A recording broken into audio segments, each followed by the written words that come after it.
5 თვის წინ აჭარაში 11 სიჩქარის განსაზღვრელი რადარი დამონტაჟდა, მათ შორის ბათუმში, ხელვაჩაურში, მახინჯაურში და ქობულეთში. ბათუმსა და ქობულეთში მოწყობილობების მონტაჟი თვითმმართველობებმა საკუთარი ბიუჯეტიდან დააფინანსა. ქობულეთში რადარებისთვის 34140 ლარი გამოიყო. თუმცა არასამთავრობო ორგანიზაციაში განმარტავენ, რომ მუნიციპალიტეტის თანხის დაზოგვა და რადარების დასამონტაჟებლად ადგილობრივი პოლიციისთვის მიმართვა შეეძლო. ვრცლად სულხან მესხიძის რეპორტაჟიდან შეიტყობთ. შინაგან საქმეთა სამინისტროს ოფიციალურ გვერდზე განთავსებული ვიდეო რგოლიდან ირკვევა, რომ უწყებამ საქართველოს რამდენიმე მუნიციპალიტეტში რადარები დაამონტაჟა, მათ შორისაა ქობულეთი.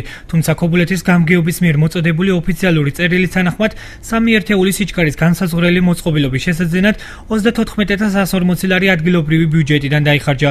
მუნიციპალიტეტის მიერ შესრულებული საქმე შინაგან საქმეთა სამინისტროს ეთულება, აცხადებს გამგებლის მოადგილე ირაკლი ცეცხლაძე მიზეზს ასე განმარტავს. ამ რადარების განთავსება იყო შინაგან საქმეთა სამინისტროს პროექტი, რომლისთვისაც სპეციალური ტრანსფერი იქნა გამოყოფილი.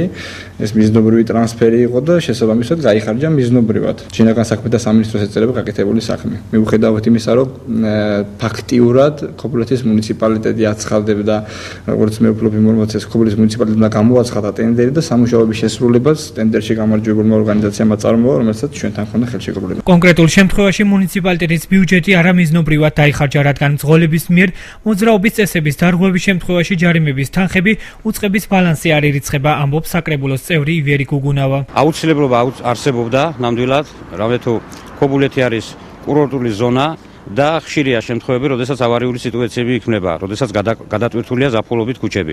ამის აუცილებლობა ნამდვილად არსებობდა, მაგრამ არის მეორე საკითხი ამასთან დაკავშირებით, სად უნდა მიდიოდეს შემოსული თანხები. თანხა ვფიქრობ, ვთვლი, რომ უნდა წამოვიდეს ქობულეთის ბიუჯეტში. სიჩქარის განსაზღვრელი მოწყობილების შესაძენად და დასამონტაჟებლად მუნიციპალური თანხების დახარჯვას გაუმართლებლად მიიჩნევენ ორგანიზაცია საერთაშორისო გამჭვირვალობა საქართველოში. იურისტი ანა ბერძენიშვილი განმარტავს, რომ გამგეობა შეეძლო რადარების დასამონტაჟებლად ადგილობრივი პოლიციისთვის მიემართა. ფიქრობთ, რომ უმჯობესი იქნებოდა აღნიშნული თანხები გათვალისწინებული ყოფილიყო ცენტრალურ ბიუჯეტში და საჭიროების შემთხვევაში ადგილობრივ ორგანოებს, შინაგან საქმეთა სამინისტროს ორგანოებს მიემართა ცენტრალური ხელისუფლებისთვის და ეთხოვა ამ ხარჯების გათვალისწინება. შინაგან საქმეთა სამინისტროს პრეს-ცენტრის ინფორმაციით, მძღოლების მიერ საგზაო მოძრაობის წესების დარღვევის გამო ჯარიმების თანხა ადგილობრივ და ცენტრალურ ბიუჯეტში თანაბრად ნაწილდება.